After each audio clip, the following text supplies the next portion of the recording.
Guys अहिले चाहिँ म अब कामबाट फर्किँदैछु, साँझ परिसकेछ। Good morning guys. आज चाहिँ म बिहान अब 6 बजे उठेर अहिले चाहिँ 6:30 भयो काममा जाँदैछु। म चाहिँ अब रुमबाट 15 मिनट हिँडिसकेपछि चाहिँ ट्रेन स्टेसन आउँछ।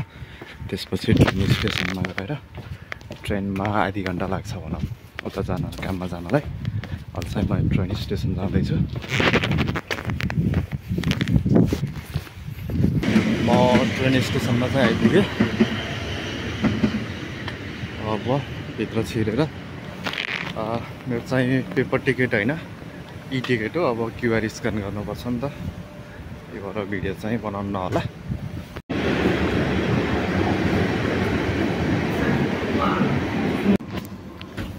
म चाहिँ ट्रेन चढिसकेँ। अब चाहिँ लगभग आधी घन्टा लाग्छ होला, त्यसपछि म काममा पुग्छु। अहिले चाहिँ जाँदैछु। अहिले चाहिँ म ट्रेनमा जाँदैछु। काम चाहिँ लागेको छैन अझै। म चाहिँ ट्रेन स्टेसनमा झरिसकेँ।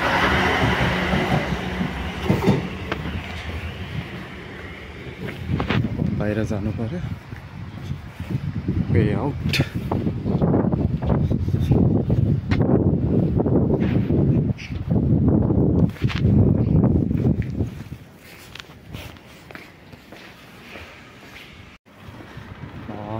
स्टेसनमा त्यहाँ एक्जिटमा चाहिँ स्क्यान गर्नु पर्यो, त्यही भएर भिडियो बनाएन। अब चाहिँ काममा जाँदैछु। काम गर्ने मैले यहीँ नजिकै यो थोरैभित्र। त्यसपछि अब बेलुकी फर्किनु पर्ला। बेलुकी फर्किँदा फेरि भिडियो बनाउँछु है त। अब चाहिँ काममा जान्छु, फर्किँदा फेरि। गाइस अहिले चाहिँ म अब कामबाट फर्किँदैछु, साँझ परिसकेछ। अब रात पर्न लाग्यो, पानी परेछ हल्का हल्का, चिसो चिसो छ अलिअलि। अब गएर रुममा गएर खाना बनाएर खाने हो। अब चाहिँ म ट्रेन स्टेसन, ट्रेन लेट रहेछ 2-4 मिनट, त्यही भएर भेट्ने भएँ। अब चाहिँ म ट्रेन चढ्छु।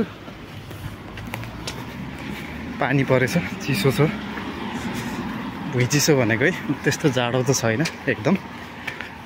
अहिले चाहिँ म ट्रेन स्टेसनबाट झरिसकेँ। अब रुममा जाँदैछु। अब लगभग 15 मिनट जति लाग्छ। अलिअलि सामान किन्नु छ, त्यो सामान किनेर एकैचोटि जानु पर्ला। अलिअलि पानी परेछ, त्यस्तो खासै ठुलो त होइन।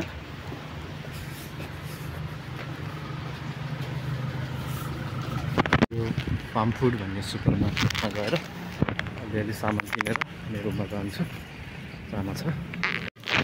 भित्र आइसकेँ, चिकन ल्याउनु पऱ्यो।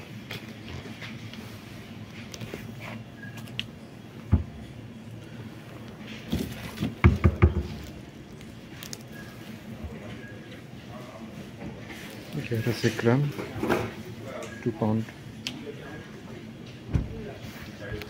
अनि एउटा जाम पनि लानु छ, ब्रेडमा लगाएर नास्ता खानुहुन्छ नि त, त्यसैको लागि न्युट्रेला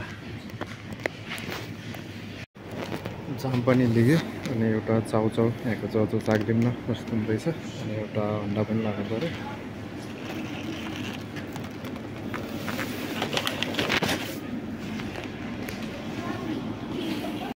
सामान किनेर बाहिर निस्किसकेँ।